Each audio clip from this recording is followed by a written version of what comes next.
my left.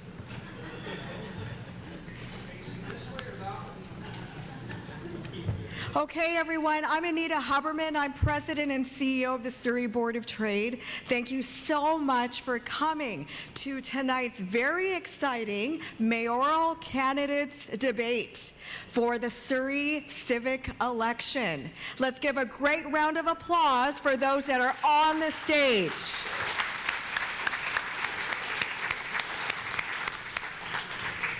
And thank you so much to the amazing South Asian Business Association as our co-host. Let's give them a great round of applause. Our series presenting sponsor, the amazing city building development company, IOM Property Group, represented by Rick Mann.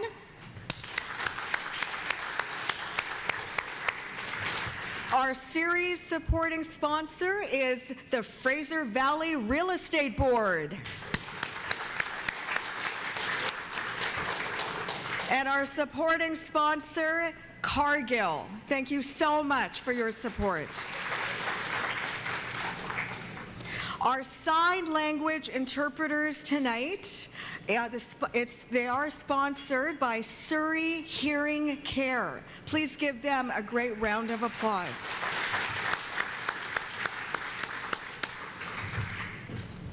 And thanks to all of you for attending tonight. The Surrey Board of Trade, we're a nonpartisan independent business organization. Our whole mandate is to support business, bring business into the city. We're one of the top 10 largest chambers of commerce, boards of trades in Canada. There's 430 of us. The South Asian Business Association, our co-host, represented by their president this evening, JT Sandar. JT, please stand up. There he is. There are a group of volunteers that represent our amazing South Asian business community in British Columbia. They give back to our city. 30% of our population is of South Asian origin in Surrey. And we also work together very collaboratively on a variety of government advocacy, instigating change at the different levels of government. So the Surrey Board of Trade thanks the South Asian Business Association, also known as SABA, for their ongoing support of the Surrey Board of Trade. Thank you.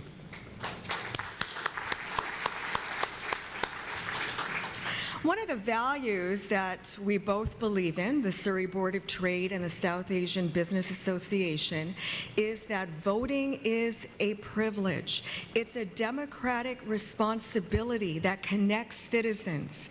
And so today, advance voting began, and there's on Saturday is another day of advance voting, but October 15th is Election Day. And we're here tonight to hear about mayoral candidates that could lead Surrey. Surrey is going to be the largest city in British Columbia. And one of the key pieces that they will need to deal with is our changing demographic within our city. And we are on the land of our Coast Salish people, specifically the Kwantlen, Katzie, Semiahmoo, Tawasin First Nations, Kaikat, Coquitlam, and we also recognize the Inuit and Métis population that surround our great city on land and around the water. And so I wanted to also articulate that all of us want to ensure that you're educated today on the issues, the priorities of our mayoral candidates that are on stage. And I wanted to ensure also that you heard, first of all, from some of our sponsors.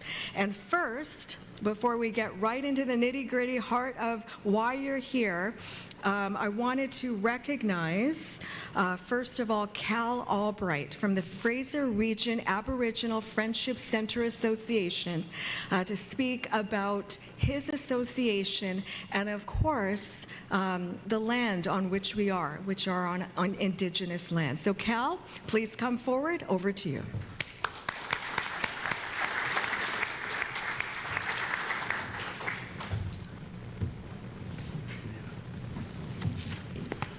Good evening, everyone, mayoralty candidates and fellow taxpayers. Tansy, hello. My spiritual name is Laski Mayagan, meaning in Cree, leading wolf. This was given to me by a knowledge keeper, David Blacksmith in Terrace, several years ago. My Christian name is Cal Albright. I'm a Cree Métis from the Sapatawiak Cree Nation, Manitoba. I acknowledge some of my people who have passed on: my bio parents, the late Lawrence Zast and Flossie Audie, and my foster parents, the late Ed and Marg Albright. And now a little information on the Fraser Region Aboriginal Friendship Centre Association.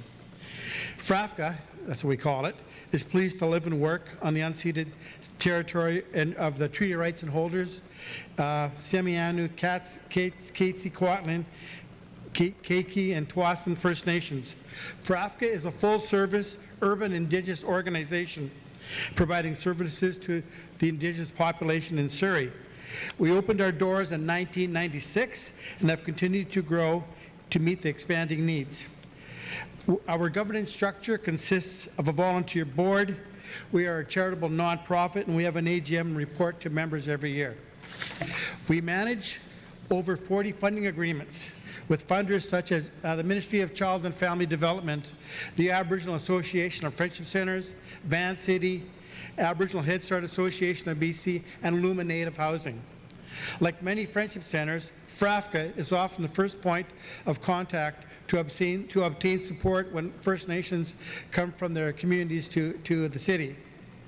We deliver programs cradle to grave, lots of early childhood development, prenatal programs, families who have children who may be living with fetal alcohol syndrome, etc., and youth and elders. Surrey has an Indigenous population of around 15,000, and this will only increase. We are probably equal or have slightly more Indigenous people than Vancouver. That's surprising, isn't it, to some of you? We provide a place for community to gather, to learn from elders, and to reconnect with our culture that is safe and respectful. There's a huge need in Surrey for affordable housing, and I would like to briefly refer to a City of Surrey housing report. This report came out in March 28 of this year. I highlight the following data described in the report. Surrey needs at least 1,800 units of housing, of deeply affordable housing for the Indigenous residents. There are two housing priorities that came out of that report: affordable rental housing for families and housing opportunities for young people, elders, adults, and multi-generational families. Did you know that 40% of the Indigenous children in Surrey live in poverty? 40% of Indigenous children live in poverty, compared to 19% for all other Surrey families. Parents with low incomes in the care of Ministry of Child and Family Development are unable to be reunited with their children because their parents cannot afford homes with adequate housing, adequate bedrooms. MCFD requires per child, there's a bedroom for per child.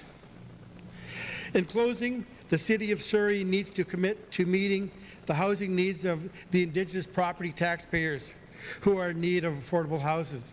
And just because we rent doesn't mean we aren't property taxpayers. That's in our rent.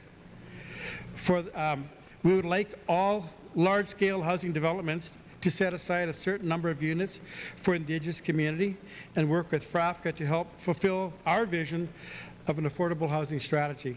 Thank you very much.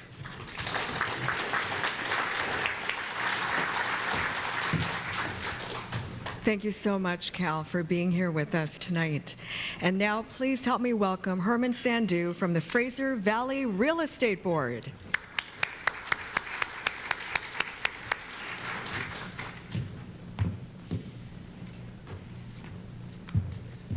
Thank you, Anita, and thank you everyone for making some time to be here tonight away from your families and your busy lives. Oh, there goes my first card. Of course that was going to happen. My name is Herman Sandhu. I'm a realtor and member of the Fraser Valley Real Estate Board. I'm here today with my fellow realtors, Jazz DeLowry and Sunny Hundle. The Fraser Valley represents close to 5,000 members across the Fraser Valley. A large number of them live here and work here in Surrey. We as a board take great pride in working closely with members of the community on some of the most significant decisions of their lives. Realtors of the Fraser Valley Board have supported these types of meetings since 2001 because we feel it is important to know who we are voting for and what they stand for. After all, the people we elect will be making decisions on our city's future. Lastly, I'd like to thank the Surrey Board of Trade for hosting this great meeting. Thank you for all the people that are here tonight, and good luck to all the candidates. Thank you.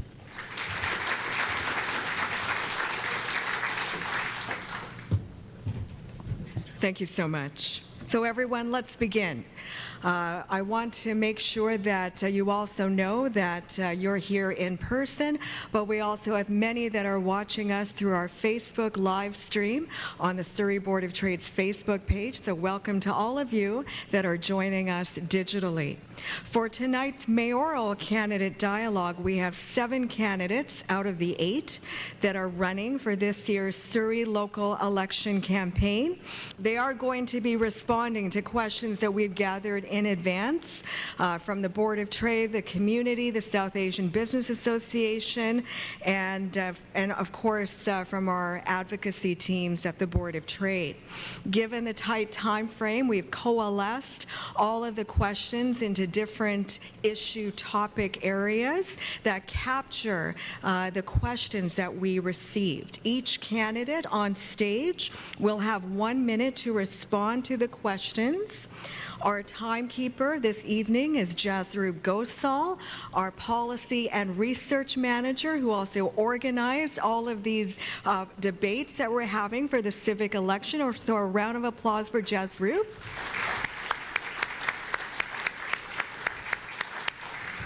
So candidates, our timekeeper, Jasroop, will hold up a yellow folder at 45 seconds to give candidates 15 seconds to finish their comments. When the red folder is held up, the candidate's time is up and we will move on. Do not disturb the timer at any time, audience, during the program. We're going to have a quick round also of one-on-one towards the end of the program, where each candidate will have an opportunity to ask another candidate a question. And sometimes what happens in this process is the same candidate is asked a question. That's democracy. You'll have to deal with it on stage. But again, the response is only 1 minute. And then we'll finish the program with a 2-minute closing remark by each mayoral candidate. On stage tonight, let me introduce you. We have Amrit Beering. Please welcome Amrit. Suk Dhaliwal. Gordy Hogue. Brenda Luck. Professor Kuldeep Pelia.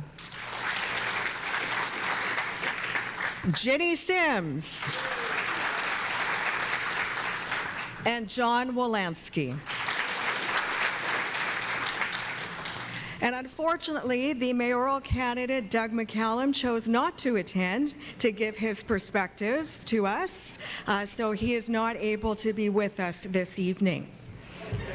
Ladies and gentlemen, it is not an easy job to run for political office. It takes great courage, it takes time, it shows that everyone here on stage is committed to service to their city, and in some cases to their region as well, for our regional government. So I just wanted to ensure that we all understand that it's not an easy job to be a politician, to ensure that they're making the leadership decisions that we need.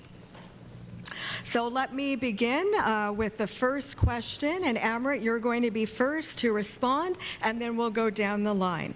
From the Fraser Valley Real Estate Board, In light of numerous examples of businesses and residential developments waiting 12-plus months for approvals, the BC government has published roadmaps for addressing issues of housing affordability through the Development Approval Process Review and the BC Canada Expert Panel on the Future of Housing, Supply and Affordability. If you are elected as mayor, what measures would you adopt to streamline development approvals and fast-track developments to assist the business community to ensure that our workforce has the housing that they need? Amrit, over to you first. We have two-pronged problem. First is our population is constantly increasing and it's not predictable. It depends upon federal government because we are not growing organically by producing more babies. It's more immigration policy. So assuming we have some inclination how many people are coming in per month or per year, we need to build housing for them. Since we are out of land, so we need to build high. We need to build townhome, condos. We need to approve them faster without compromising the quality. That needs more staff at city. I don't know where the staff went and why the situation occurred, but we need to hire more people, more qualified people. And we don't need to be biased with anyone like the allegations are. Approve everyone's permit based upon their merit, and that's what we can do. Thank you. Suk, you're next. Same question. Excellent question that you raised. In fact, if you look at other platform, we were the first ones 4 months ago that came up with a plan to make this process based on the credentials and merits of the project, not just few insiders having an access to the mayor and the council. Then we brought in a plan 333. Renovation permit, 3 days. Single housing, 3 weeks. Multifamily, 3 months. In fact, the same plan is now endorsed by Doug McCallum, and not only him, in fact, also one of the mayoral candidates in Vancouver. The reason is we have 1,500 people moving in.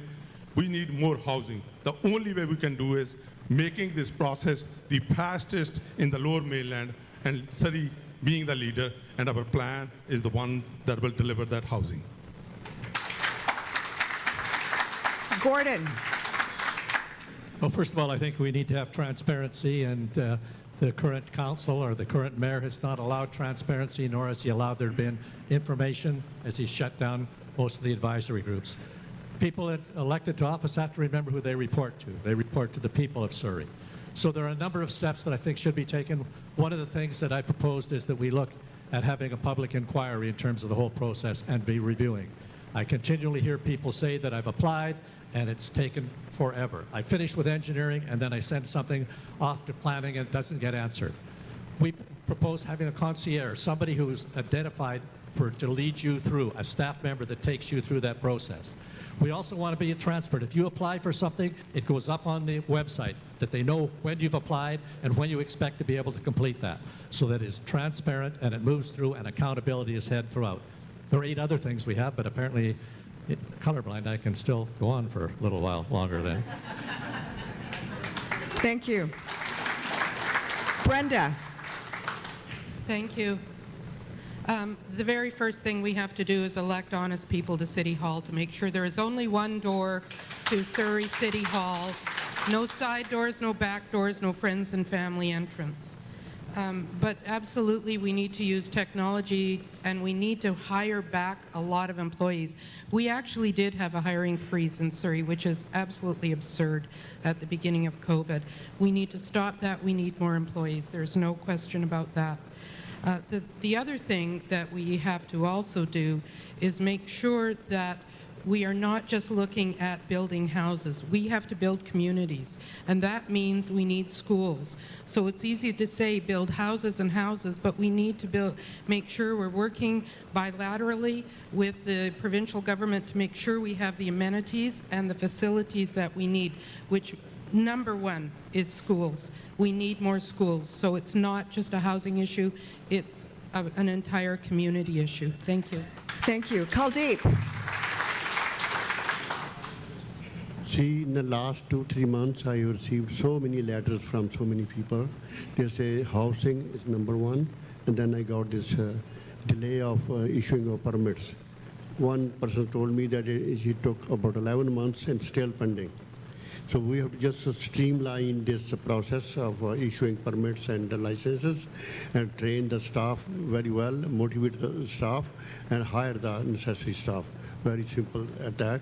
And make sure that people do get their licenses, permits in time.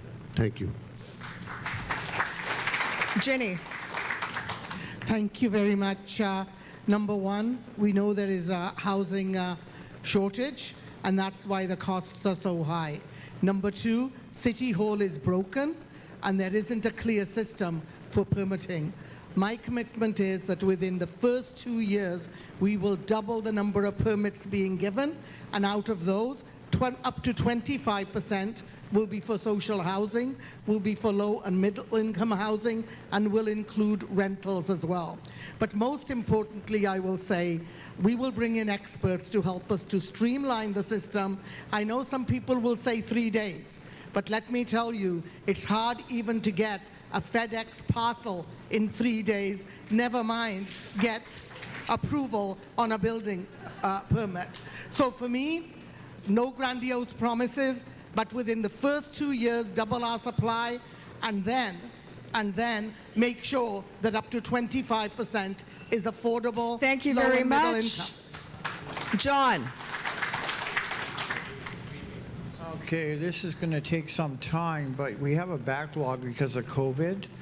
So these planners and people that are looking at these projects, they got to make sure that they're structurally sound. We can do 3 days, but I don't want my plans delivered by Skip the Dishes.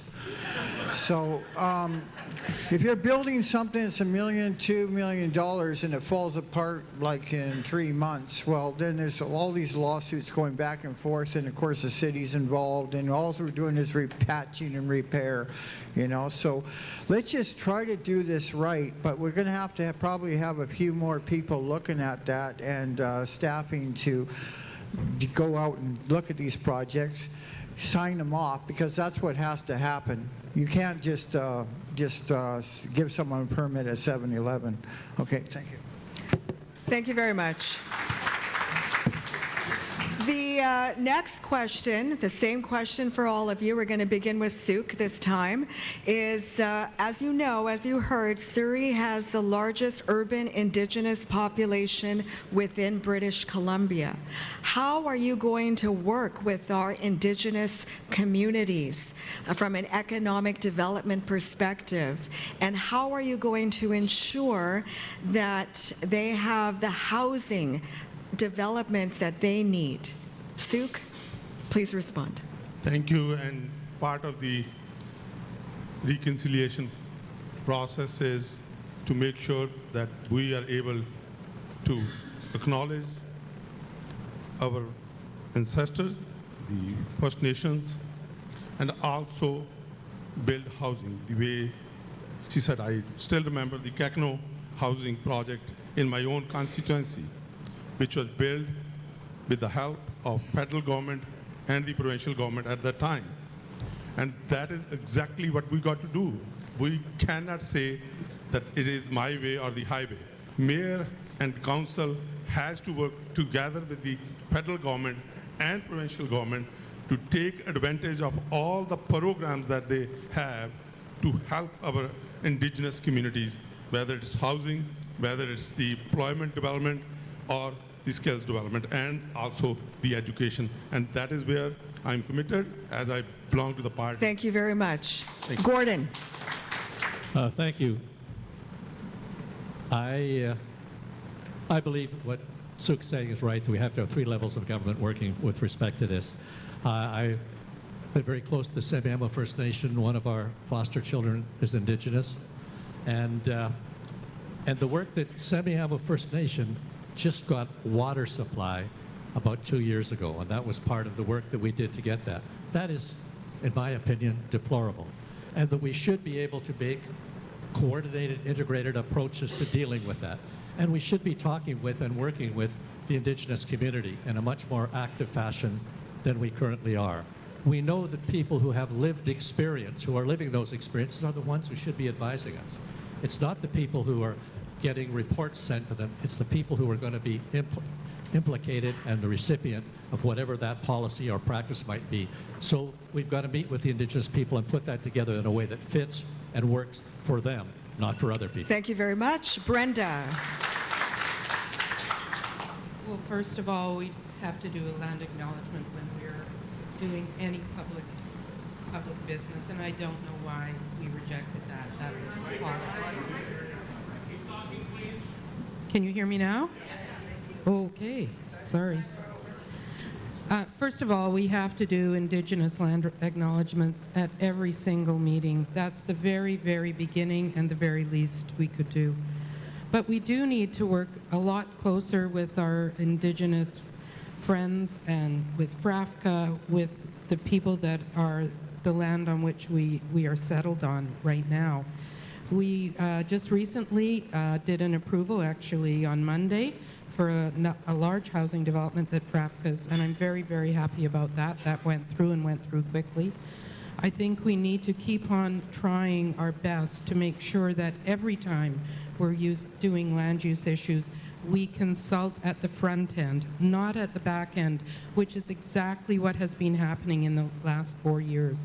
We need to talk to our Indigenous neighbors, friends, and the people that the land on which we live. We need to talk to them at the front end of all of the projects we do, and certainly on the Thank you very transition. much. Kuldeep.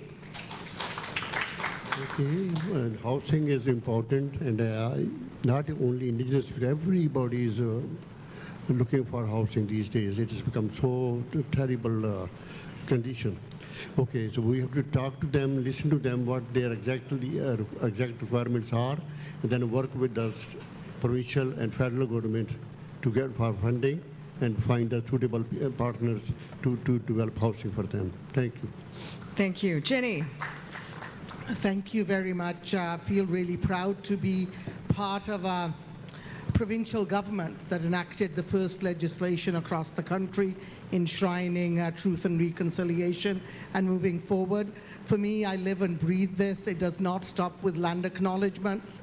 It really means how we work nation to nation and work in full partnership. We don't have the answers. The answers rests with the First Nations and rests with the communities. And this is where we can play a part in working with the provincial and federal government, but not to find a solution, but to make sure that there is a table where these negotiations can take place and where we can collaborate and work together. This is an area that has been not long neglected, so I don't talk about equal treatment here. I'm talking about equitable treatment, which means we have to put more focus into this area than many others. Thank you. Thank you. John. One of the first things we can do is amend the Indian Act. A person on the reserve can't own their own house, the band owns it. So if we know passing down money through various levels of government, so what we do is we take that money, we build housing, give them pride of ownership. That's what happens when you have something in the game, your skin in the game, you take care of it. But they have nothing to look forward to. This is also, they get assigned these houses. All of us, if that was the case, you would probably say, I'm just leaving Surrey and see you later. So this has to take place, and this is part of the reconciliation, is the economic one.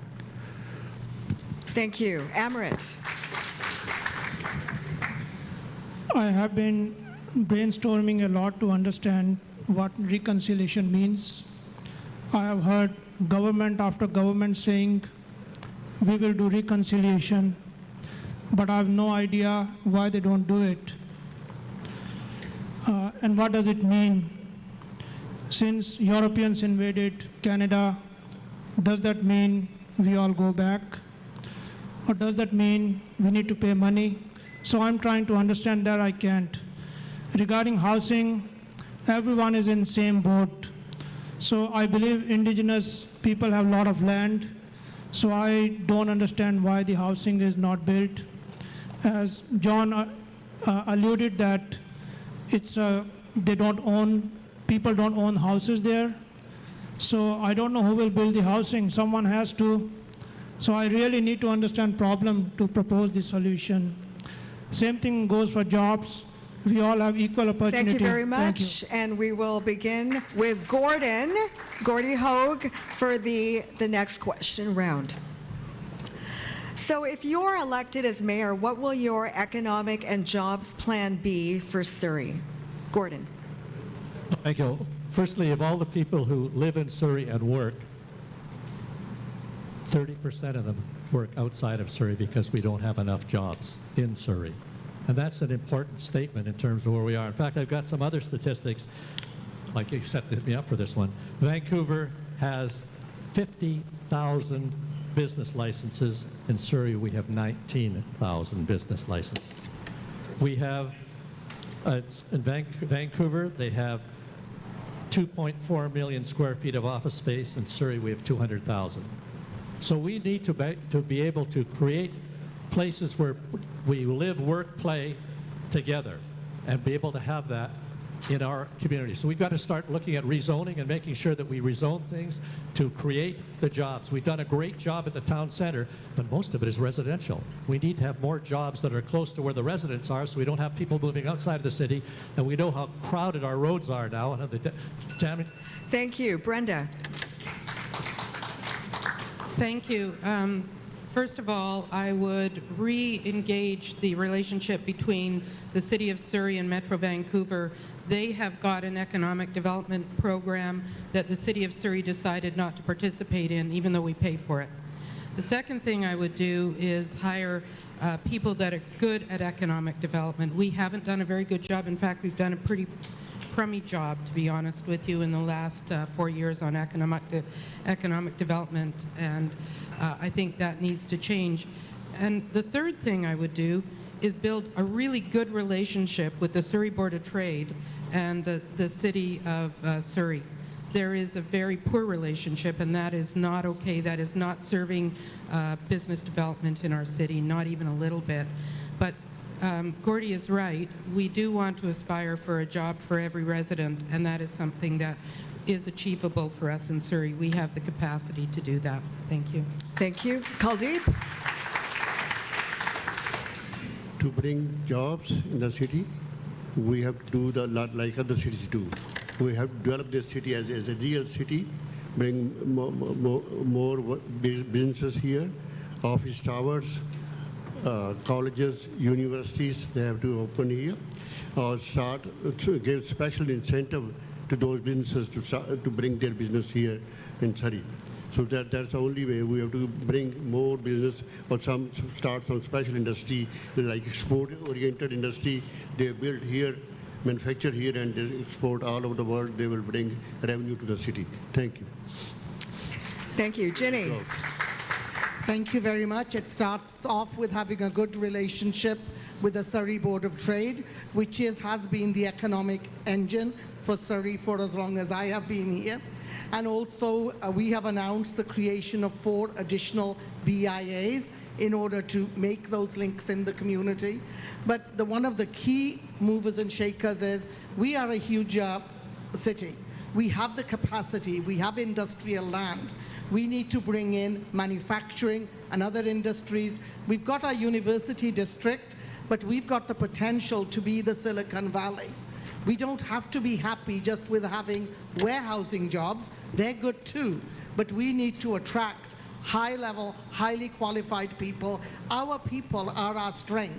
Our diversity is our economic engine. And I believe with the diaspora and the linkages there is huge potential for international development as well. But one of the key factors is Thank you very much. City Hall that has John. The average business pandemic debt is $170,000. So what they have to do is pay that off, generate new income, and hire people. A lot of these people aren't going to make it. In Vancouver, they tax the airspace above a business and actually put that in the triple net.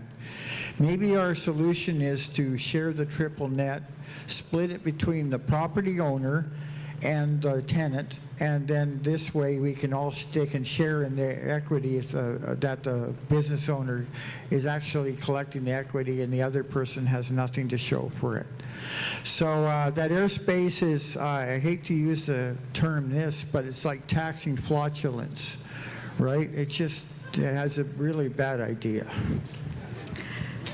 Amrit.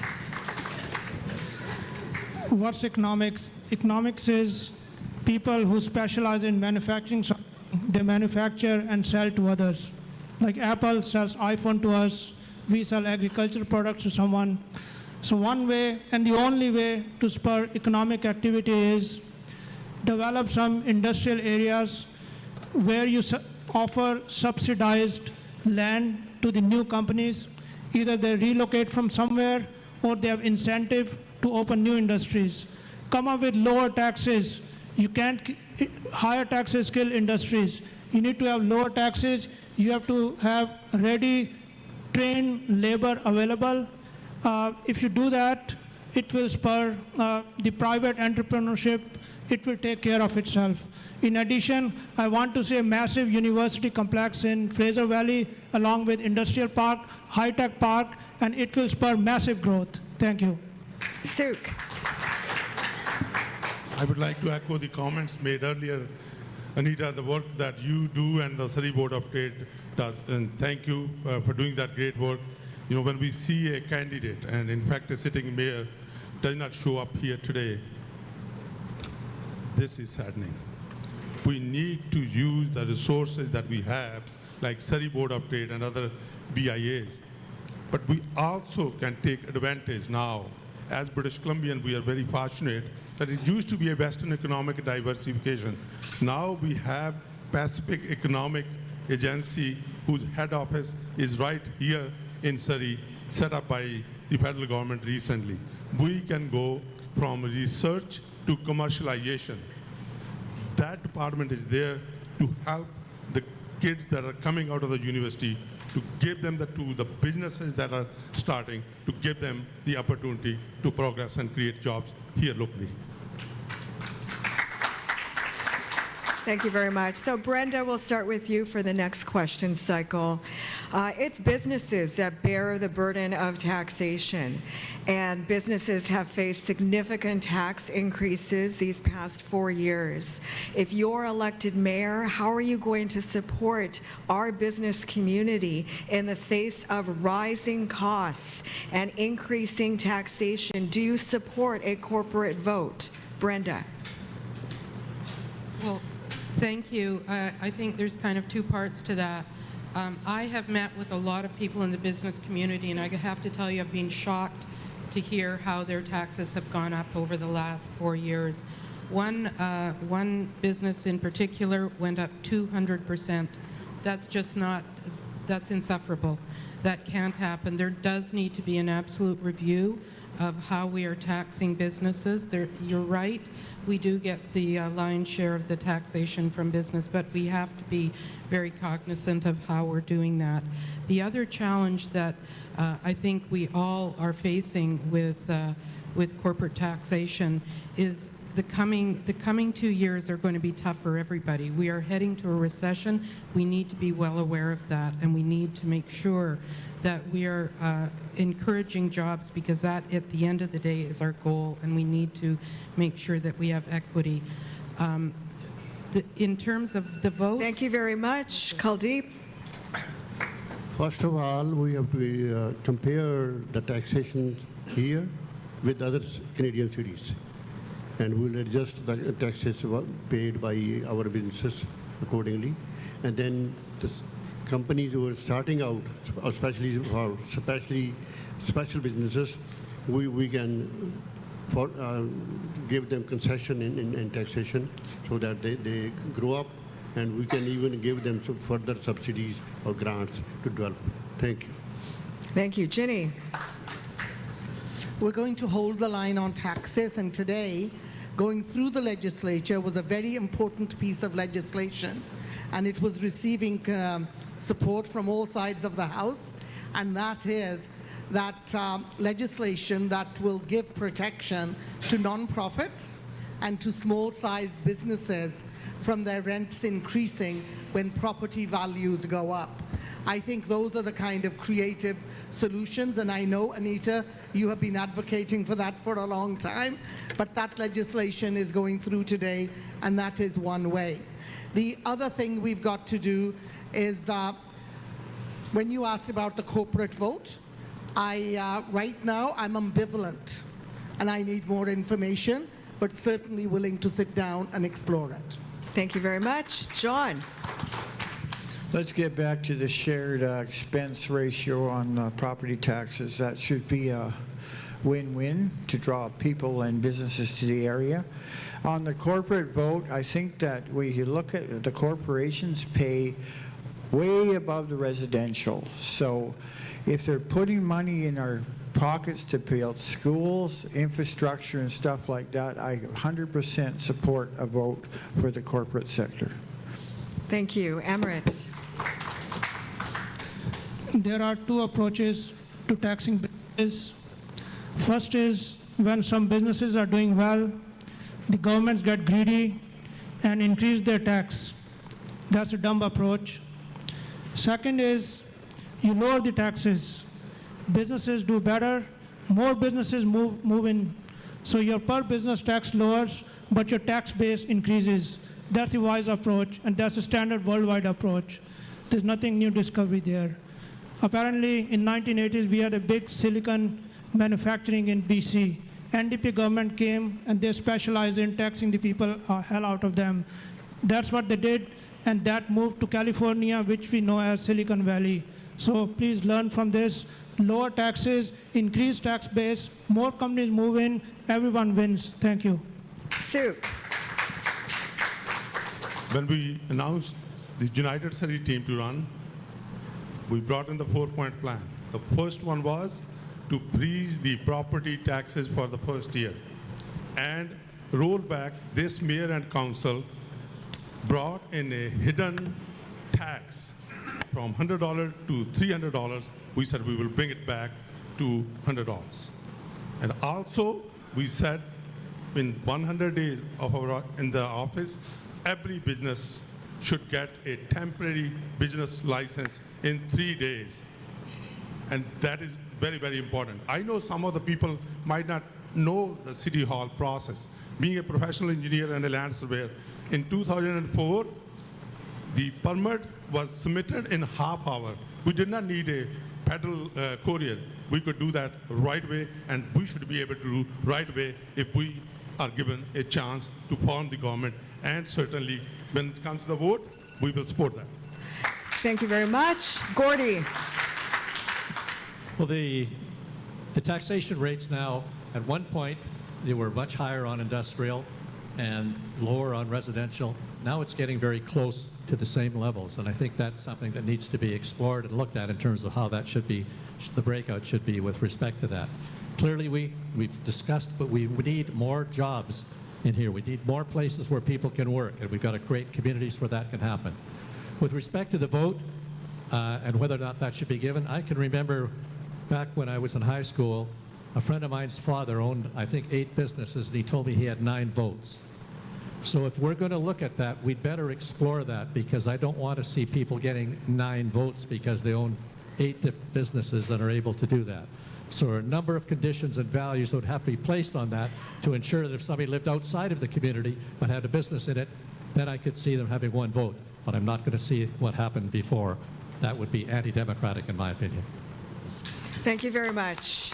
So next round, we're going to begin with Kuldeep, and the question is related to crime. And we know crime prevention is not only about changing the police force in our city, it's about a holistic model that involves everyone. If you're elected mayor, how are you going to enhance our public safety infrastructure? Kuldeep, over to you first.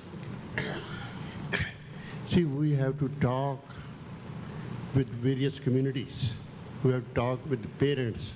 We have to talk with sociologists, to talk with psychologists to find a way to reduce the crime. Because everybody should be involved there. You have to see the basic cause why the crime takes place, and we also have to find the right way to combat it. We have to train the police force that way. We have to teach them so that they have all the patience and all the tactics to deal with those people. Thank you. Thank you. Ginny? Thank you very much. Number one, we need a community safety charter. Here in Surrey, we haven't had one. We've certainly had a mayor and council that have spent the last 4 years fighting over the uniform of the police instead of dealing with safety and security. That is so, so important. So for me, having a safety charter with having targets in there, and that safety charter has to be multifaceted.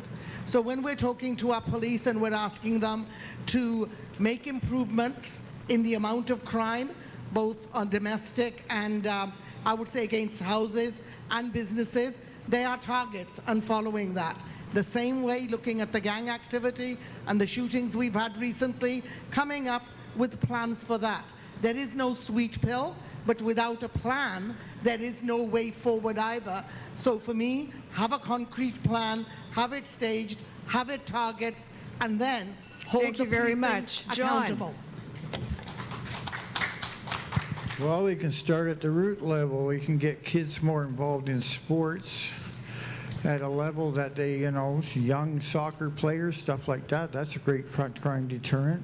But the other thing is you have to appeal to the side of the teenager and stuff like that. My philosophy is this, that a mother's grief knows no color. Don't give them your mother something that she has to live the rest of her life with. So this is what the problem is. You have to appeal to their side and hope. You can't save everybody, but we have to save the ones we can and divert them from this activity. There's a few hardcore in this group that no matter what you do, you'll never change them. So just lock them up and that'll solve the problem. Thank you. Amrit?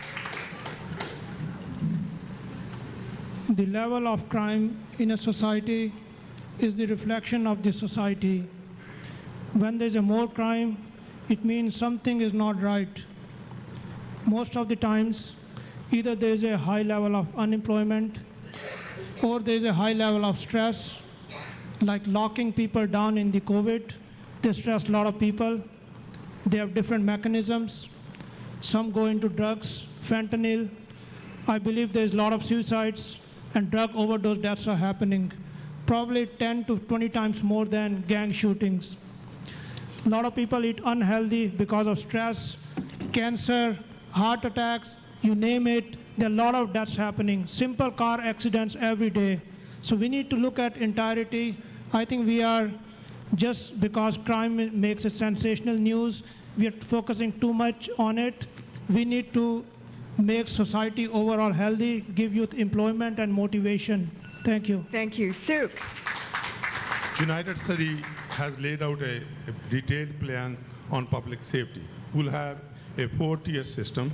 We will strengthen our bylaw department to deal with the complaints like noise, graffiti, littering. And we will have a traffic police dealing with traffic and the accidents that are happening here. And we will have more mental health professionals that will be dealing with the mental health issues that the population is facing instead of our police dealing with that. We will leave the police to deal with the criminal activities that are happening around town. We would also put a youth hub together, which is independent of the mayor and the council, that tell us how to help the young people that are getting into the gangs. And we will also hire 15 firefighters for the next 5 years and a new fire hall to deal with the firefighting capabilities that we have. Thank you very much. Gordy? Thank you. When I was a probation officer, I used to ride with the RCMP one weekend a month, and we went to all the domestic violence and all the gang activities. And it was my job, not carrying a gun, not wearing a uniform, to calm things down. And over 30% of the crimes now are as a result of drug addiction, and mental health issues, and we have to respond more effectively and positively to that. We also need to have both a short-term and a long-term plan. We need a short-term plan, but we're going to give our judges some more options. For instance, now, you could put a bracelet on your wrist, and that bracelet will show if you're an offender of some sort and you've been not allowed to be in a particular area, it will show when you cross into that area. We had somebody that had 368 complaints against them in 1 year, and yet nothing happened to them. If we'd had them on a bracelet, we could have done that. And then we need a long-term plan, a 5- and 10-year plan, and there are some very good plans that are functioning well in the world, and we need to use it right here in Surrey and in British Columbia. Thank you very much. Brenda. Well, thank you. Policing and public safety is one of the biggest bites out of a budget for any city. So first of all, we're going to keep the RCMP in Surrey. Without doing that, we will never be able to afford all of the resources we need to do. We will never be able to resource the fire. We need to increase resources to fire. We need to increase resources to our police department, and we will. We need to increase resources to our bylaws department. There is no question about that.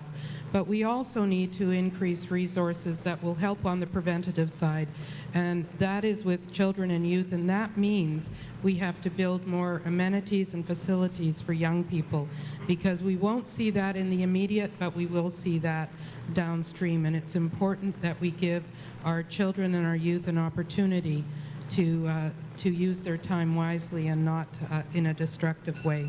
Thank you. Thank you very much. So we'll begin with Ginny for the next question cycle, and let's talk about transportation. You can fit the cities of Vancouver, Richmond, Burnaby in the geographic limits of Surrey. If you're elected mayor, what will your transportation priorities be? Ginny. Thank you very much for that question. Number one, it would be to build a SkyTrain down King George, through Newton, to South Surrey, because we've had a huge population growth at that side. People really thought the last time they voted in the last election that when LRT was not happening, that the SkyTrain was actually going to down King George, but the council unanimously voted to put that down Fraser Highway and the other way. While that SkyTrain is being built, and of course the money would come from the federal and provincial government, and you all know I'm a pretty good negotiator and a bargainer, and we will bring that money because we haven't had our share. Secondly, in the meantime, we need more rapid bus routes. We need rapid buses to run every 10 minutes, and we need extended hours till midnight, because people do work shifts and students do go out. So, number three, what we need to make sure is we widen our roads, have 2 one-way systems, and... Thank you very much. John? Oh, I'm your transportation candidate. I've done the whole campaign on the bus.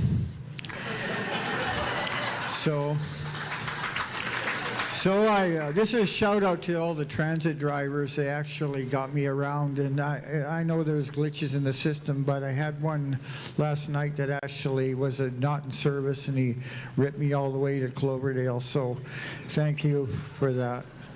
The whole thing is, if you're looking at fiscal responsibility, you don't have to worry about the car allowance for me. I'll donate it to charity and probably affordable housing.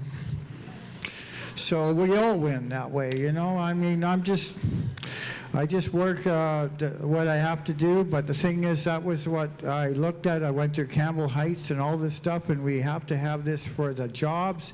We have to increase the buses first, and the SkyTrain in Langley should have been finished first. Let's not talk about Newton, White Rock, and all these fantasy things. Thank you very much. Amrit? I can't match John, but I have taken SkyTrain and bus combination my entire life, commuting from Surrey to downtown back and forth every day in my job. So I understand the importance of public transit. And I also have lived in various cities like New Delhi, Singapore, and now Canada. And the standard solution is we need to think bold. We can't think about build a train to Newton and that's it. What we need to do is, we have Surrey map, we need to run a train around it, connecting entire Surrey top to bottom. Whether we do in stages or whether we get funding from federal and province, but we need to think big. And each station, the local feeder buses, and that's our long-term solution. Thank you. Thank you. Suk.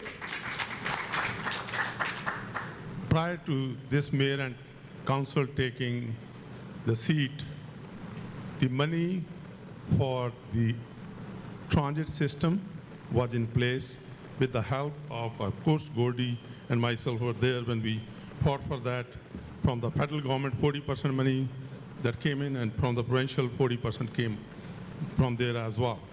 But this mayor and council, instead of helping Newton, South Surrey, and Guildford, decided to help Langley. If people give us a chance, we will be committed to make sure that people of Surrey are given priority and work with the federal and the provincial government, as we did in the past, to bring in the resources to help the transit system that we need for Surrey residents and businesses to do better. Thank you. Gordy. Well, as Suk said, the city came and applied to us for funding in Ottawa, and we believed it was going to Newton.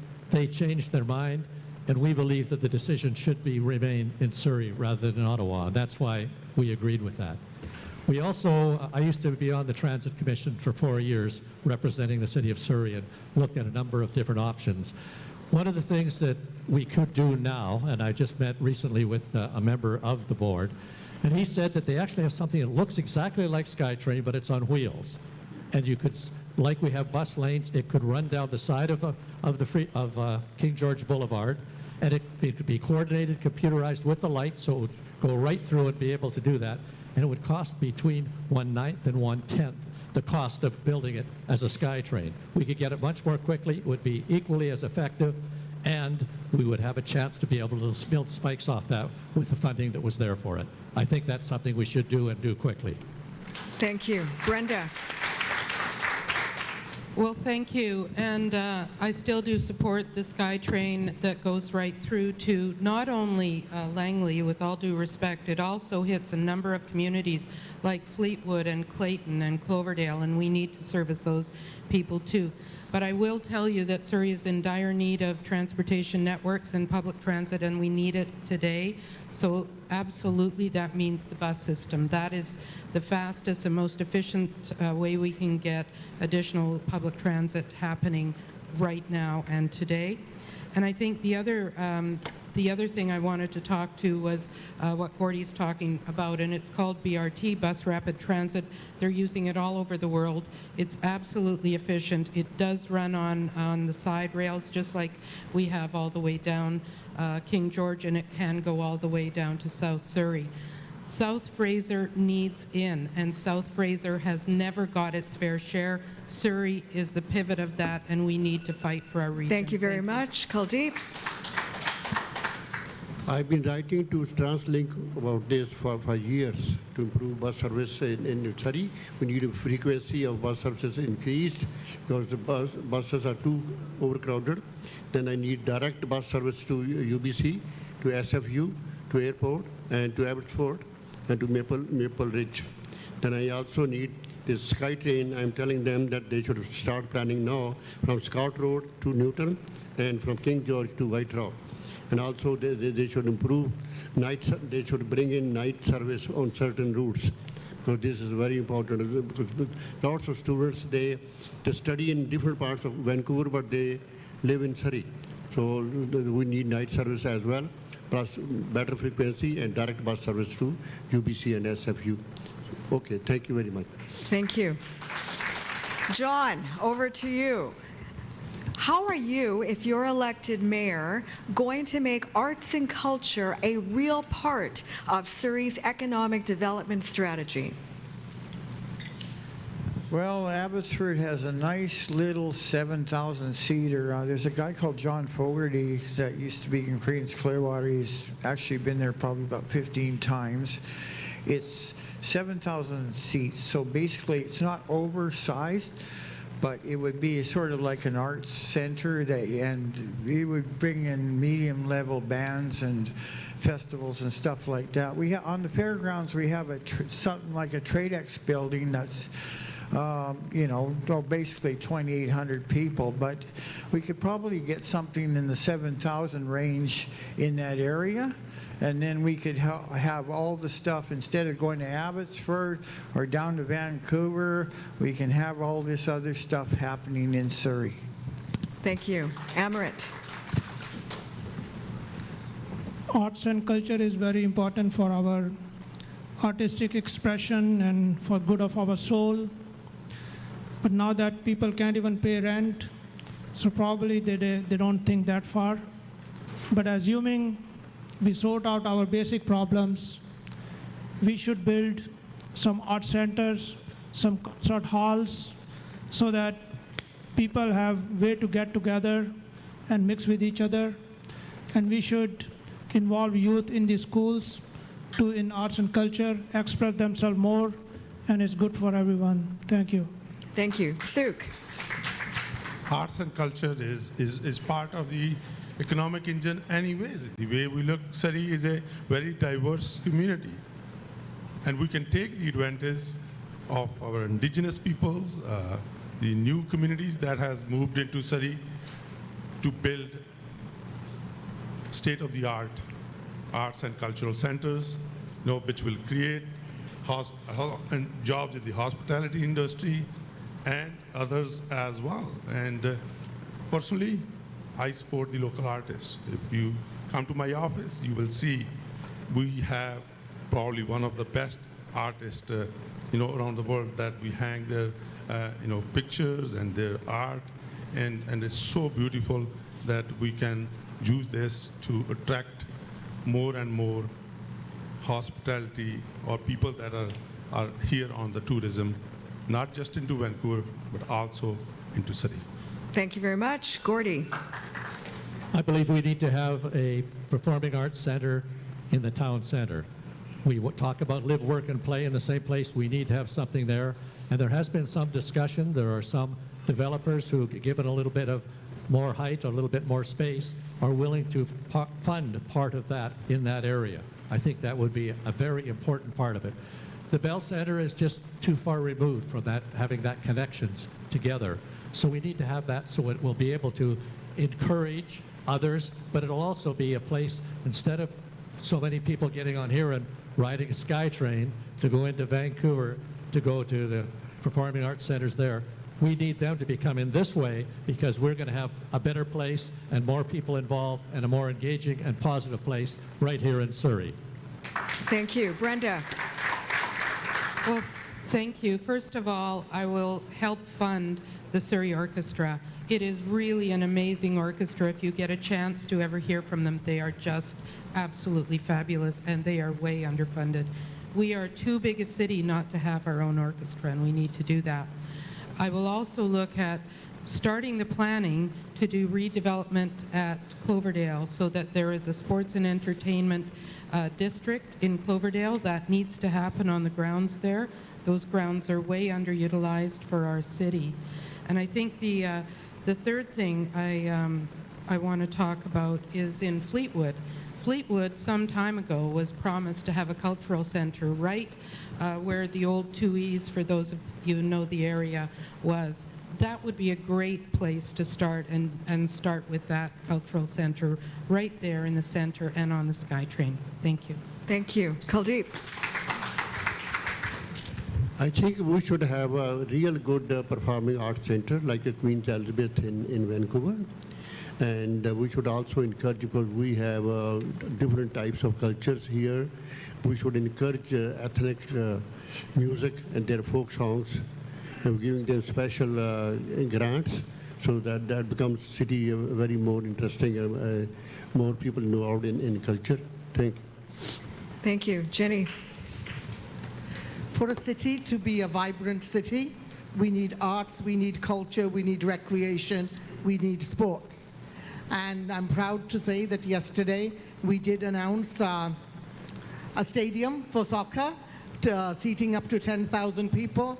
There is There is the World Cup for soccer coming up, and this would be a venue, one way to bring tourism and activity right into Surrey, and it would be completed before then. Plus, we announced a theatre that would be large enough to hold Broadway shows.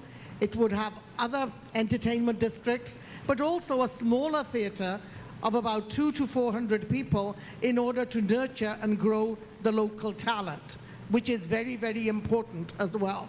We need an entertainment district, we need a go-to place, we need to attract tourism. We don't have such a place, and I'm very excited that when elected, we're going to build it. Thank you very much.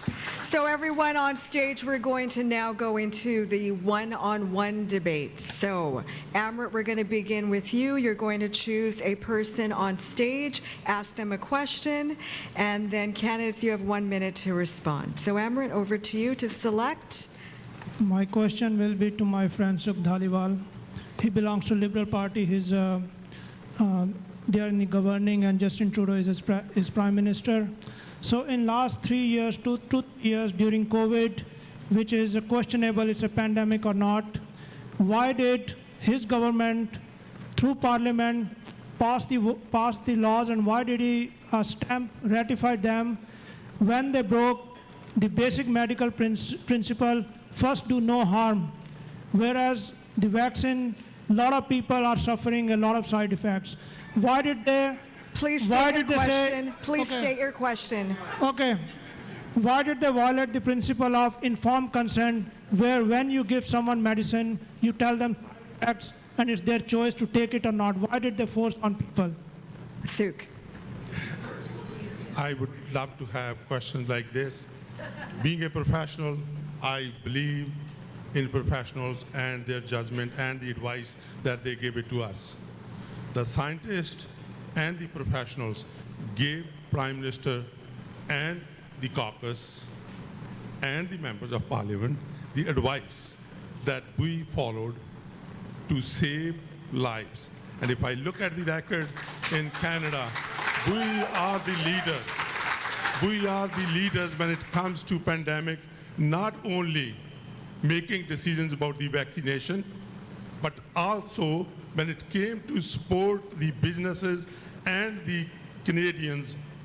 80% of the money came from the federal government, and I tell you, I stand here and defend the Prime Minister and the Cabinet making that decision to make our country a better country, make our society a better society. Thank you very much. So Sukh, your selection, please. Here we go. So he asked the question to the left. I'm going to have a question to the left as well. Gordy, don't go away. You know, sometimes we can use the advice from others, you know. We come up with platforms, certainly, you know, with our expertise, but there are other expertise that we can If you could agree just to state disagree. your question. please. Question is very simple. Gordy, you being in the provincial, federal scene, how would you see the public safety in Surrey, which is one of the top priorities, can do better? You told me you were going to ask me a question. You didn't tell me it was going to be that one. I told you I wanted to ask me how many dimples are on a golf ball. So there are a number of things that can be done. And again, we need to have public safety is crucial. I sit on something called the Terrorism, Violence and Security Institute at Simon Fraser University. And we coordinate with University of Melbourne, with London, England, New York, Israel, and Western Europe. The crime in our area, the gang members are unique. Here, they come from very wealthy families. The only other place in the world they come from wealthy families is Western Europe. So we need to be able to look at and approach that. Some of the things they're doing is they're approaching children that are younger than the Young Offenders Act who cannot be charged, and they're giving them $100 and saying, you go take these drugs and move them. So those things have to be, we have to give the judges another option. I mentioned the bracelets. Those types of options have to be given to the judges so that we can't allow these people to commit 350 times they're reported and nothing's done. Thank you That very has to be done. much. Gordy, your selection. Is it legitimate for me to ask Doug McCallum a question and then go over and answer it? No, I would be very respectful. Is that okay if I do that? No, I'd be very respectful, I promise. Sure, go ahead. It'll be entertaining. Okay, Doug, I understand that you weren't able to come here tonight for whatever reason that might be, but my question to you is, why have you chosen to keep saying that the tax increases are only like 2.9%? That doesn't make any sense at all.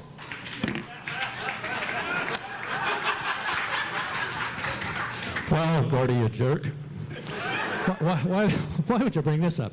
You know, well, we did keep it actually at 2.9, but we did sort of fudge that a little bit because we took a lot of other dollars and we moved them over there.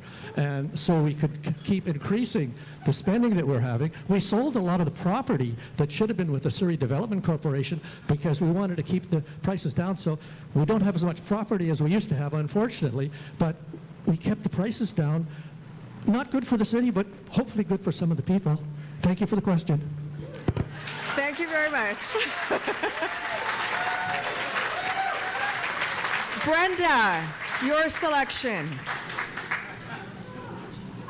You know, I was going to ask Doug a question as well, and my question would have been to Doug if he's going to apologize to Lauren and all of the people that were so let down when he turned over or didn't allow the Harmony Apartments to go forward, and if he was going to apologize to all the seniors who got kicked out of City Hall and all of the embarrassment he has caused the residents of the City of Surrey.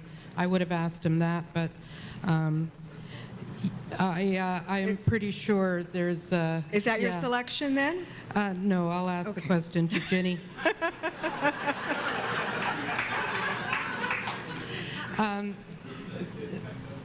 Ginny, your campaign manager, Stephen Carter, has been let go from a number of positions over the last number of years. And I think there is a great deal of concern if you read some of this stuff on the newspaper from Alberta about your campaign manager. The question is, have you promised Mr. Carter the Chief of Staff position if you are elected? Ginny, You know what? I could ask a question. if you can use the microphone. I usually think my voice is loud enough. But anyway, as I was saying, I could ask a question of the mayor too and give a monologue here, but I'm going to say no. Nobody has been promised the job as Chief of Staff. And secondly, my campaign manager is not on the ballot box. Ginny Sims is, and I will answer the questions. Thank you very much. Thank you. Kuldeep, your selection, please. My question is for Brenda Locke. Brenda, for the last 4 years, you fought Doug McCallum like anything. Did you do anything else apart from that? Did you do anything else apart from opposing Doug McCallum? Did you do anything to improve infrastructure in city or improve services in city? That's part one of the question. Part two of the question, in the next 4 years, apart from working to bring police back to RCMP, what is your other agenda? What will you do else? Brenda. Part one and part two. Thank you. I think I have done quite a bit in the last 4 years. I can tell you, this has not been what I had hoped it would be for my first term in as a councillor. But I have fought for people every step of the way, especially when it comes to people that are in need, and I've stood up for them every step of the way. I started a food program right at the beginning of COVID. We ended up serving 100,000 meals to those people in need, and that was with the grace and the kindness of the people of Surrey, and that's one of the reasons I love this city so much. What's your second part, Kuldeep? If you are elected as a mayor, apart from bringing police back to RCMP, what else will you do? You know, it's not just about bringing the RCMP back. It's about increasing public safety in the city so people feel good and safe about their city again. But the other thing that I'm absolutely committed to is to making Surrey residents proud of their city again. We have been embarrassed for 4 years. This has to end. Thank you very much. Ginny, your selection. Thank you. My question is going to be for Brenda. And I absolutely agree that we need to bring back the city to a working city that works for everybody. Brenda, you chose to run on Doug McCallum's team. And today, you are against policing change to the Surrey Police Service, but you voted for that change. How can we trust your estimates when you tell us that the cost is going to be $521 million when you were so wrong when you voted to change to the Surrey Police Service? Brenda.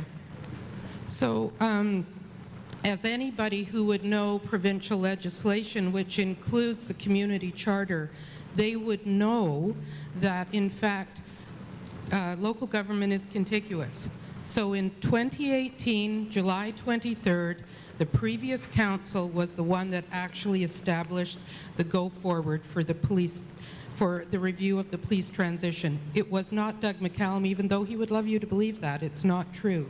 It was a motion brought forward by Tom Gill, and that was a contiguous motion. So obviously, that comes forward to the next council.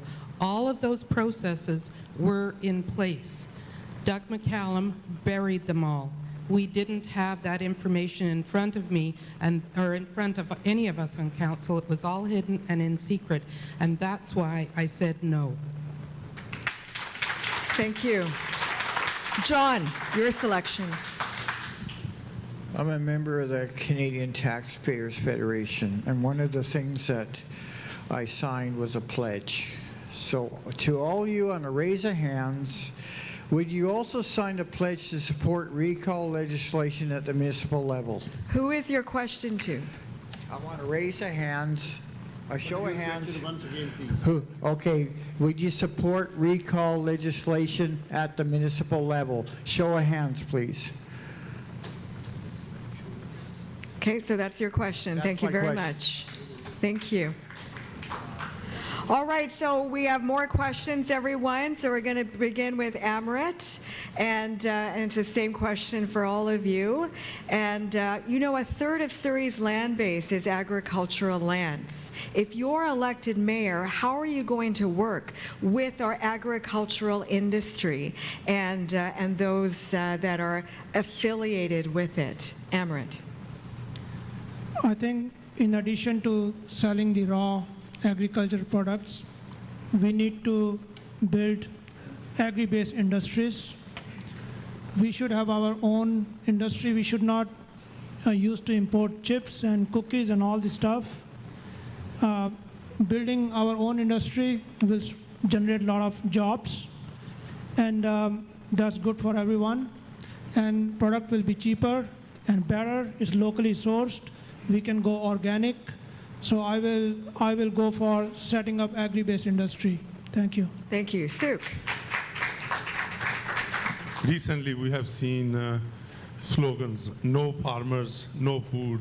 In fact, that's true. And we have a massive agricultural land base, and we have seen, farmers growing different fruits and different vegetables, and we as a city can have a better agriculture committee, not just to deal with the ALR lands, in fact, to see how we can help the agriculture industry to do better and innovate. So as new parts of the things that come up, I mean, I have seen industry growing in Kelowna and Penticton and Soyuz, and why can't we do that here as well and provide them the resources and the help that they need?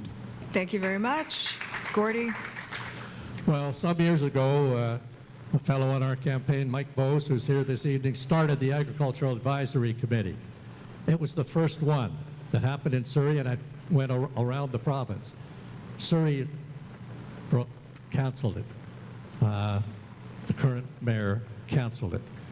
They are the experts in terms of telling us how we can expand the agricultural land.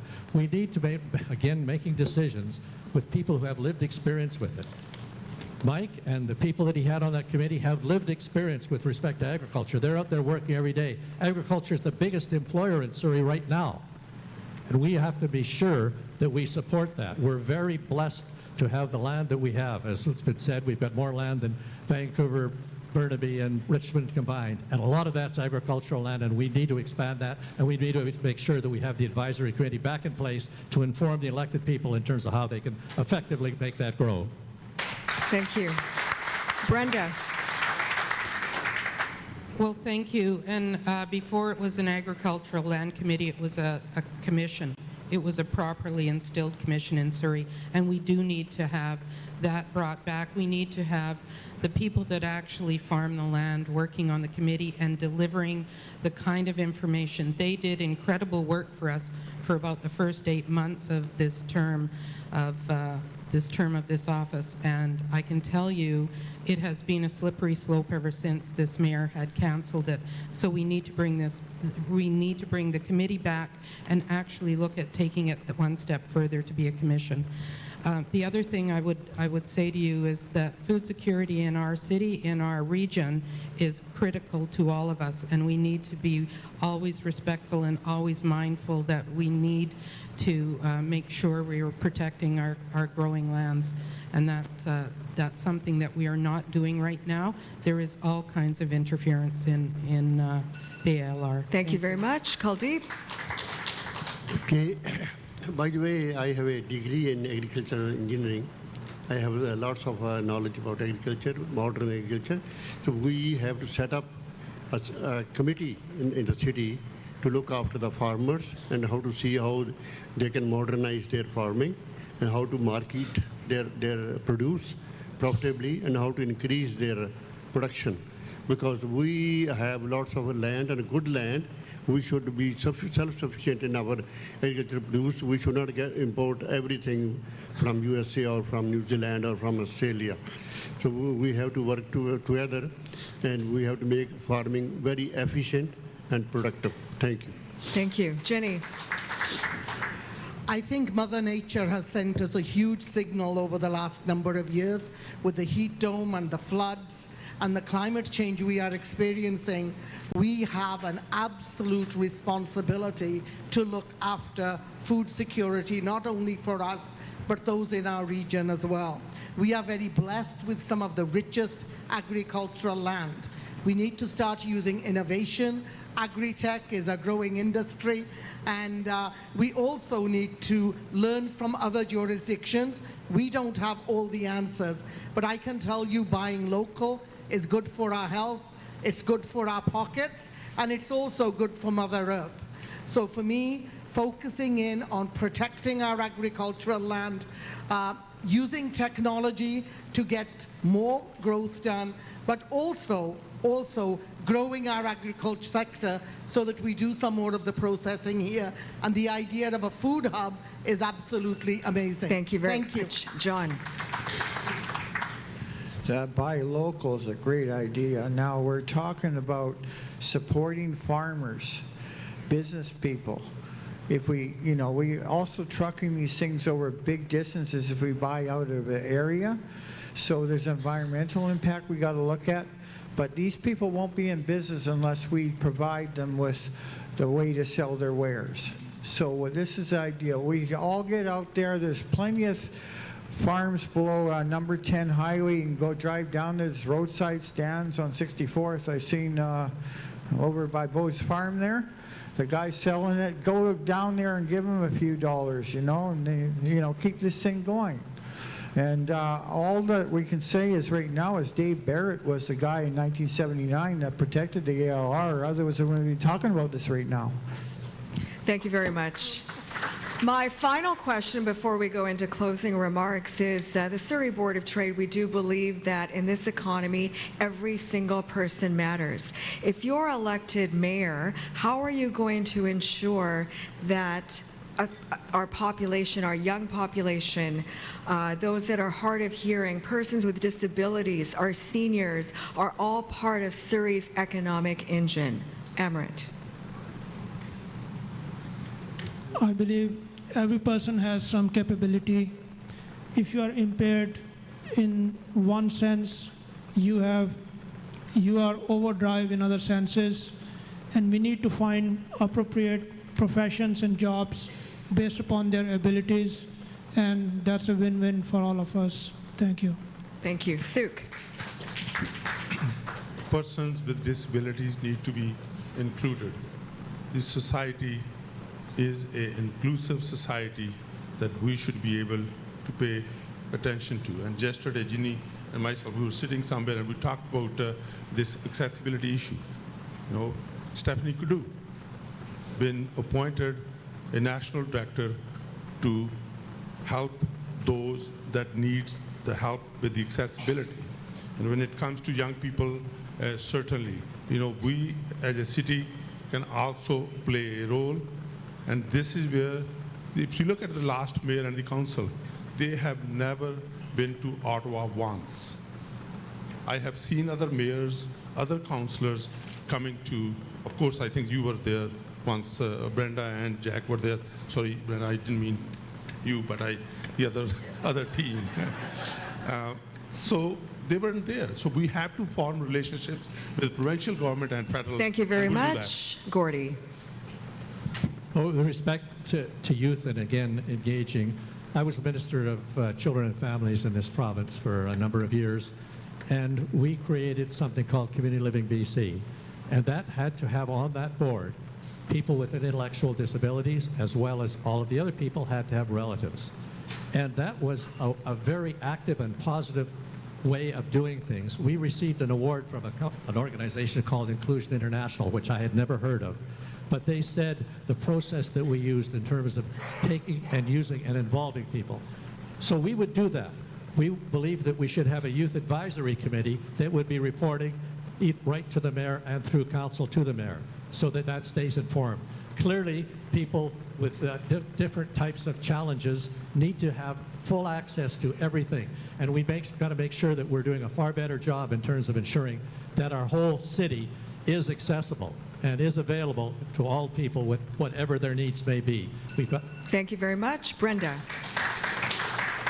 Well, thank you. Surrey Connect probably has the youngest team of all of us. 6 of our people are under the age of 45, and one of them is the youngest at 23. We are absolutely committed to young people and making sure that they have an open door to get into the job market, and however we can help facilitate that, we absolutely will. We are on the record of having a youth advisory committee that will speak directly to the mayor, and that is to make sure with everything we do, not just the job markets, but everything we're doing, we're including youth in that dialogue. I think in terms of people with disabilities, they are an absolute untapped employment resource. We know how many jobs are out there that can't be filled right now, and we have a great potential of people that are looking for work. We just have to make that work fit them, and I know we can do it. Thank you. Thank you very much. Kuldeep. Yes, for young people, we have to deal with them with sympathy, and we have to give them proper social services, and we have to train them for suitable jobs if they can, to encourage them. And so we have to encourage them so they could live a fuller, better life. Social service is very important, and if they have pension should be sufficient so they can support themselves. Thank you. Thank you. Jenny. Thank you very much, Anita. I've been a high school counselor, and as a high school counselor, I was also in charge of placing people for work experience and others. There are many things we need to do to make accommodations for young people to enter the workforce, and there are many ways that governments can open up doors. Our apprenticeship programs are one of them, but also a lot of the barriers for young people are economic barriers. And I'm glad that the interest rate on student loans have gone, but I would like to see further assistance.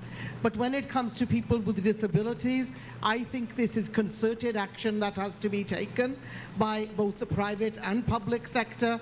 And as a city, I would set targets that I would expect to be met so that we are an inclusive employer. I have been in charge of placing students with disabilities, helping them to find jobs after high school or university, and I can tell you there's a talent pool Thank you very there much. we have John, not tapped. you're next. Well, I'm all in favor of this, but we also got to realize that people with disabilities have different needs. A different person has different needs.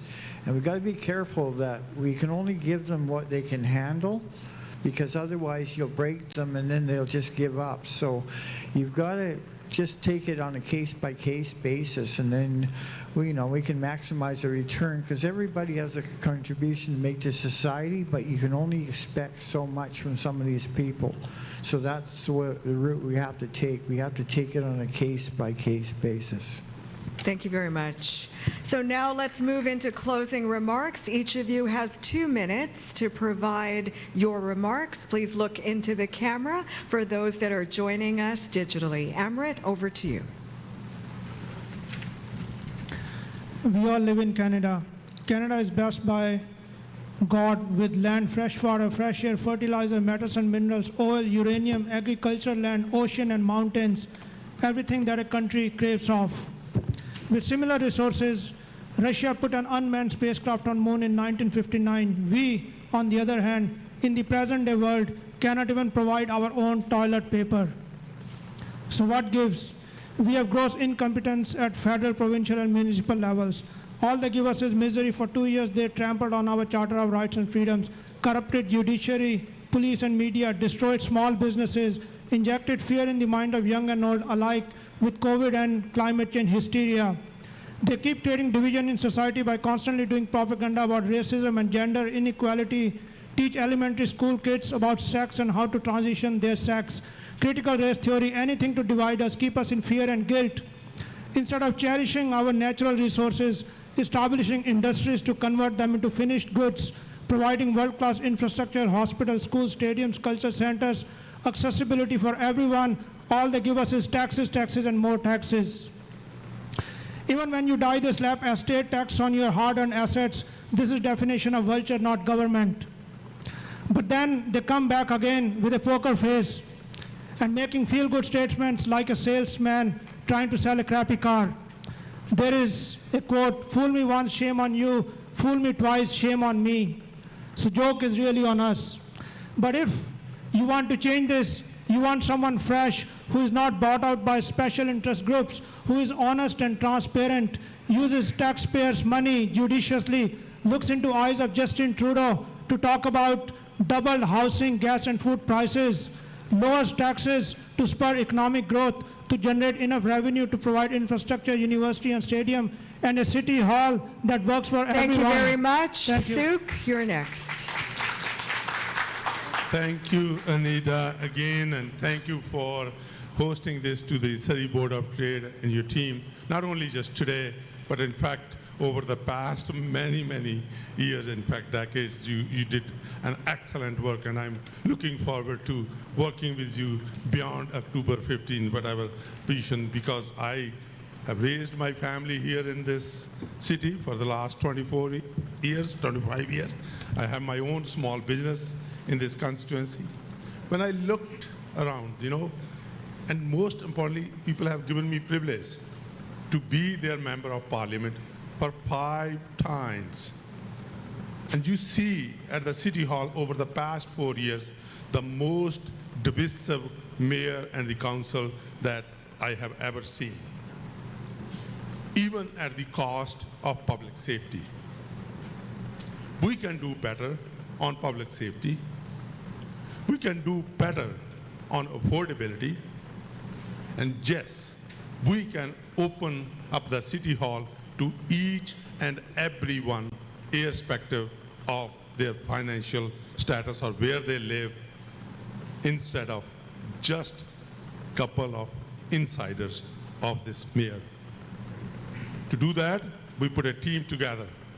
Team is called United Surrey Team.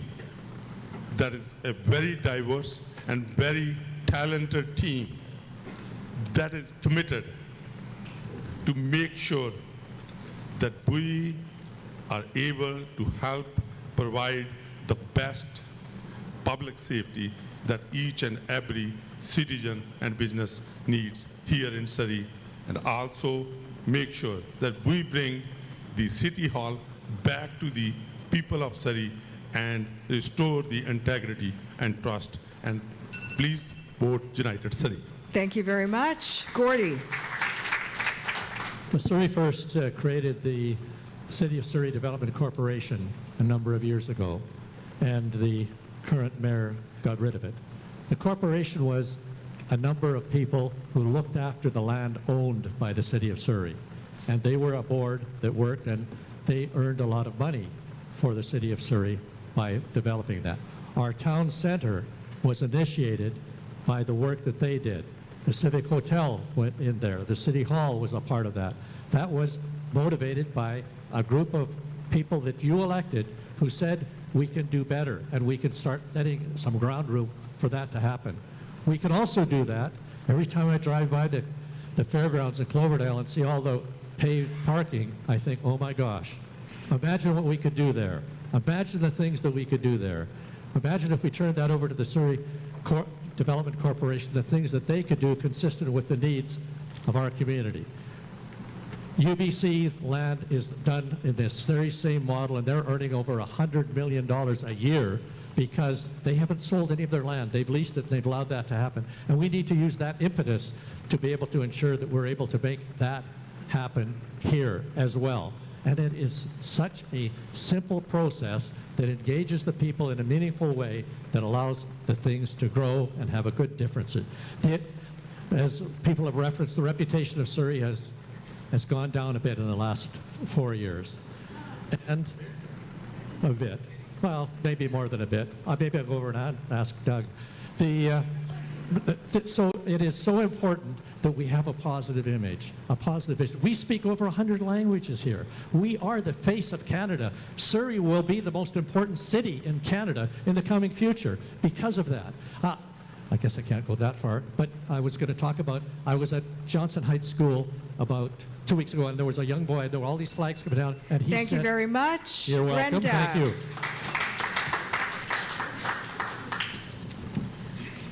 Well, we live in just an amazing city, and I am very proud of this city. I am proud of the people in this city. I have to tell you, I haven't been so proud of the last 4 years of this mayor. But Surrey is ready to bloom. We are just on the precipice of being an absolutely amazing city, and we are building the next modern city in Canada. Probably the last one is Calgary, but Surrey is going to be on the map in the next decade. I really implore you, when you're thinking about who you're voting for, we are running on two very specific issues. The first one is ethics, and the second one is public safety. We are not going to make promises we can't keep. We are going to only promise you that we will deliver the best, the cleanest government we can. We want a city that is open to everybody. We want a city hall that belongs to you. It's not my city hall, it's everyone's city hall. I can tell you that all of our team has been very carefully chosen. They've been chosen for a whole number of reasons. Their talents. We have a lawyer, an accountant, we have a teacher, we have two teachers actually, we have a journalist, we have all kinds of talent, a businessman, and I am so proud of our people that are running with the Surrey Connect team. They have all had criminal record checks as well as credit checks. We know who our people are, and I promise you the Surrey Connect team will deliver the most ethical government for Surrey and make you all proud to be residents once again. Thank you. Thank you very much. Kuldeep. Hello, I answered your question. Lots of people have asked me. Kuldeep, you are a professor, you are a social activist. Why are you going into politics? The politics is not a very good thing for you. So that's exactly the reason. I have been writing hundreds of letters, emails to the government, to the various ministers, with copies to MLAs, MPs, councillors, and mayor. Nobody has answered. That's why I want, if I get selected as mayor, it will give me more strength, more to my voice. Second thing, I want to become mayor because the city of Surrey so far is not spending money wisely. All the money either producing their property or they are investing in land, they are investing in shares and what they call shares, those type of, there's almost $1 billion is in shares and bonds invested there. So, but we need lots of services. We need to widen the streets. Everybody agrees with that. We have too much congestion in Surrey. We have to clean up the downtown area. So we need lots of childcare spaces. We need lots of post-secondary spaces in Surrey. So we have to put lots of pressure on the provincial government to improve healthcare services. 12-hour waiting at Surrey Memorial Hospital is not a good thing. So we have to provide all four things: housing, health, education, and transportation, which all is provincial matter, but we have to pressure them. Thank you. Thank you. Ginny. We need a city hall that is open, transparent, and accountable. It's time we had integrity back in the office of the mayor. I believe that has been damaged over the last little while. We also need to bring fairness back to City Hall. It should not depend on who you know, but it should depend on the merits of your project. Last night or 2 nights ago, 45 projects were passed at breakneck speed without due diligence. And I think that's the kind of thing that gives us a history out there of being the wild, wild west instead of having fair, open processes. Third, the thing that people really care about on the streets, folks, is affordability. They care about the price of housing. We have to double the supply, and that's one lever we do have. They care about the lack of transportation. We've got to do short-term as well as long-term planning, and I've already gone into that with you. They care about the fact that we didn't get as much childcare as the other big cities because we had a mayor and council who were fighting with each other instead of bringing services into Surrey. They care about the fact that we didn't get our share of the provincial money for housing so that we could grow more affordable housing and more rentals. We need a city that has an economic engine. That economic engine is our people, but we need somebody in the mayor's office and a team that will build forward. I have the youngest Brenda, and the most dynamic team. They are diverse, they are motivated, and they want to make this city, their city, the very best it can be, because they tell me this is where they plan to live, this is where they plan to raise their children, and they love Thank you Surrey. very much. John. In 2014, we talked about having Ferris wheels. In 2018, maybe a canal and a big-ass sports stadium in 2022. In 2014, Belinda thought she'd be queen. In 2018, Bruce thought he'd be king. And now Brenda is the latest to find religion. The theme song for Surrey politics should be The Backstabbers by the OJs. Smile in your face indeed. I'm old school. I figure you go home with the one who brought you to the dance. When we hear all these fantastic promises made by politicians this election, we're like the dog going for a car ride. Get in the car, all happy and wagging his tail. Little does he know he's going to the vet to get neutered. Ignorance is bliss. So you got to realize, how am I going to pay for this? All these promises. All this election is about, it's your nickel. Fiscally responsible. That's what you have to have. You only have so much money. The average person has only $200 to get by after they pay their bills. We cannot force people to have more debt load on their backs. Thank you very much, everyone. Your mayoral candidates for 2022.